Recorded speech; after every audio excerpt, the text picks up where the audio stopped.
Multiple countries are already attempting to become cashless societies. This is Dr. Kidwell, physician, business owner, and investor of 25 years. We are on the verge of a cashless society. Almost everyone already uses a credit or debit card, and PayPal, Venmo, and Apple Pay are becoming more used. A recent survey showed that 30% of Americans don't use any cash at all. In the Bible, Revelation 13:17, it predicts that eventually the whole world will be cashless. Part of this is the ease of using electronic transactions, and also COVID-19 pandemic. Many companies and people were forced to use alternatives to cash. There's now also currently a coin shortage as well, making it even more difficult to use cash in everyday transactions. And now we have central bank digital currencies, otherwise known as CBDCs. What exactly are CBDCs? A central bank digital currency is a virtual form of a government's fiat or paper currency issued and regulated by the government's central bank and backed by that nation, different than decentralized cryptocurrencies like Bitcoin. CBDCs are supposed to simplify electronic transactions and maybe bring the unbanked into the financial system. Is there a disadvantage to CBDCs? Transactions are recorded by the government, so they are less private than the use of cash or other decentralized cryptocurrencies. Note, the promotion of CBDCs is different than what has happened in El Salvador. El Salvador became the first nation to adopt Bitcoin as one of its legal tenders, meaning you can use it just like money.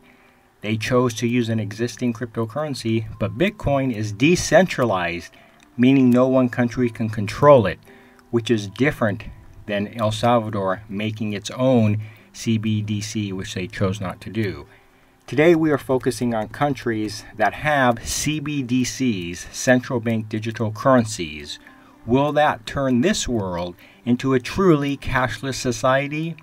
They are in various stages of development all around the world, so let's start off with the Bahamas, the first nation back in 2020 to make the sand dollar, which was a central bank digital currency.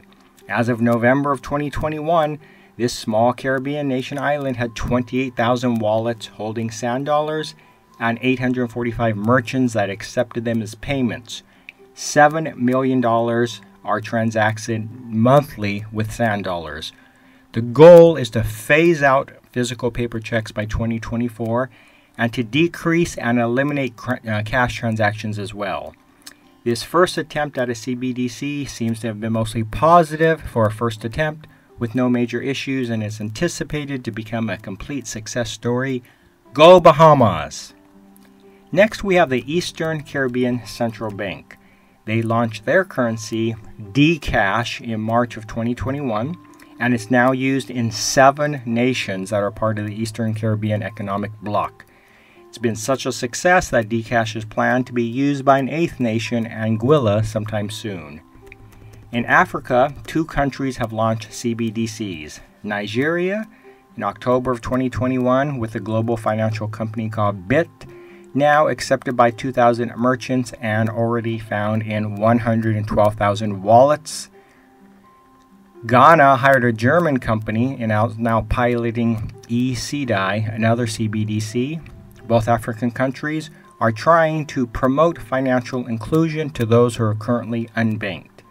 Mexico has also planned to form its digital peso, which it needs because Mexico is the 5th highest country in terms of unbanked adults. 63% do not have a bank account.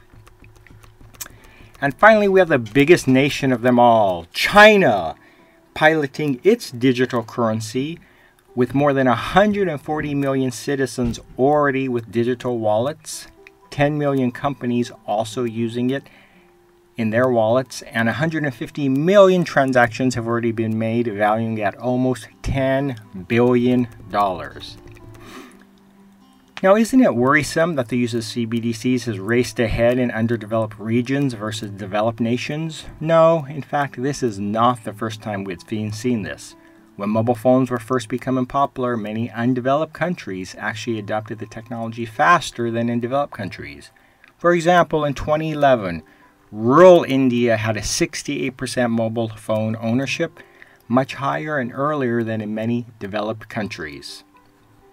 There are also multi-nation movements used for CBDCs. For example, 4 banks, the Reserve Bank of Australia, the Central Bank of Malaysia, the Monetary Authority of Singapore, and the South African Reserve Bank, are working together to test a unified central bank digital currency. In conclusion, the initial steps to a cashless society have already been taken. The use of CBDCs have been adopted by many nations, and dozens more have projects on the way to our future cashless society. This is Dr. Kidwell checking out.